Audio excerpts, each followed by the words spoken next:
BCCI का जो central contract आया था उसमें ईशान किशन, श्रेयस अय्यर को बाहर कर दिया गया था। उसके बाद तमाम चर्चाएं चली कि क्यों इनको ही बाहर किया गया, हार्दिक पांड्या को क्यों बाहर नहीं किया गया है। तो अगर आप क्रोनोलॉजी को समझने की कोशिश करेंगे कि हार्दिक पांड्या को एक्चुअली क्यों नहीं बाहर किया गया, तो आपको बेहतर ढंग से समझ में आएगा कि हार्दिक पांड्या क्यों बीसीसीआई के सेंट्रल कॉन्ट्रैक्ट में है और क्यों ईशान किशन और श्रेयस अय्यर नहीं है। सबसे पहले ईशान किशन से शुरू करते हैं। ईशान किशन साउथ अफ्रीका दौरे से मानसिक थकान का दबाव बताकर वापस लौट आए थे। तो जब किशन लौटे तो उसके बाद उन्हें बीसीसीआई ने कांटेक्ट किया, क्या भारत के लिए दोबारा खेलेंगे, चाहे वो इंग्लैंड दौरा हो या फिर अफगानिस्तान का दौरा। तब उन्होंने कहा कि मैं अभी पूरी तरह से तैयार नहीं हूं, लेकिन वो इसी बीच अपनी आईपीएल की फ्रेंचाइजी यानी कि मुंबई इंडियंस की टीम के कप्तान हार्दिक पांड्या के साथ बड़ौदा में प्रैक्टिस करते हुए नजर आए। यानी कि मानसिक दबाव था तो वो भारत के लिए नहीं खेल रहे थे बल्कि आईपीएल की तैयारी कर रहे थे। साथ ही साथ ईशान किशन अपने रणजी टीम यानी कि राज्य के लिए जो झारखंड की टीम है उसके लिए रणजी भी खेलने के लिए नहीं पहुंचे।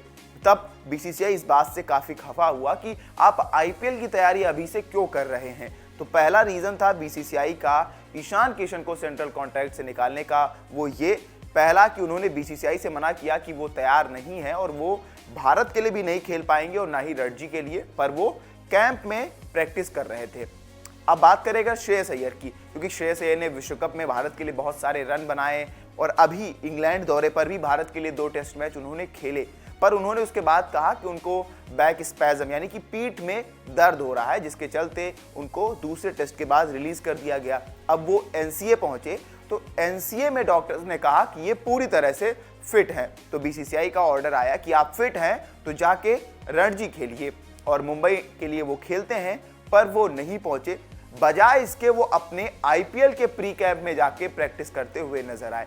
तो बीसीसीआई इस वजह से इन दोनों ही खिलाड़ियों से गुस्सा हुआ और बीसीसीआई सेंट्रल कॉन्ट्रैक्ट से निकाल दिया।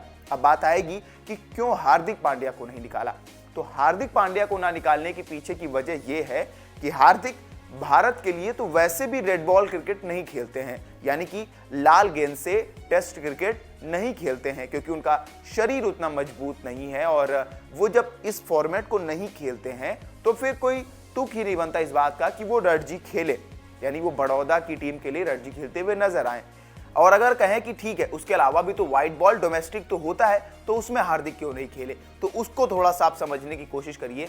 अक्टूबर 2023 में भारत में विश्व कप चल रहा था, तब सैयद मुश्ताक अली ट्रॉफी चल रही थी। उस वक्त हार्दिक पांड्या भारतीय विश्व कप टीम का हिस्सा थे। उसके बाद वो चोटिल हुए, उसके बाद विजय हजारे ट्रॉफी दिसंबर में समाप्त हुई। उस वक्त हार्दिक पांड्या चोटिल थे। तो जब हार्दिक चोटिल थे और उस वक्त विश्व कप टीम का हिस्सा थे, इसी वजह से तो वो नहीं खेल रहे थे। उन्होंने मना तो नहीं किया कि मैं नहीं खेल रहा हूं।